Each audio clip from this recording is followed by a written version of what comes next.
বাংলাদেশ ইন্ডিয়ার এখন যে পরিস্থিতি, বাংলাদেশ আর থাকবে না, বাংলাদেশ হয়ে যাবে ভারত। ভারত নাকি বাংলাদেশকে কবজা করবে। এই কথাগুলো যে আমরা শুনতেছি ইউটিউবে, অনলাইন প্ল্যাটফর্মে, এই কথাগুলো কতটুকু রিগাল বা কতটুকু রাইট? আপনি হয়তো মজা সরে নিচ্ছেন, আমি হয়তো এই কথাগুলোর গুরুত্ব দিচ্ছি না, কিন্তু কথাগুলো রাইট। যে কোনো মুহূর্তে বাংলাদেশ ইন্ডিয়ার ফাইটিং হতে পারে। তার জন্য কিন্তু বাংলাদেশ সেনাবাহিনী অলরেডি প্রস্তুত।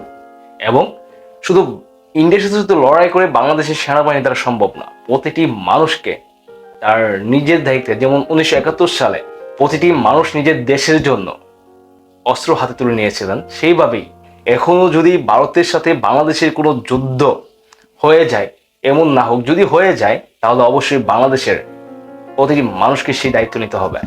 তার জন্য দেখেন, বাংলাদেশ সেনাবাহিনী কিন্তু অলরেডি স্কুলে কলেজে গিয়ে গিয়ে প্রতিটি ছাত্রকে দেখেন কিভাবে প্রশিক্ষণ দিচ্ছে, কিভাবে গুলি চালাবে সেই প্রশিক্ষণ দিচ্ছে। যে কোনো মুহূর্তে ইন্ডিয়ার সাথে বাংলাদেশের লড়াই হতে পারে।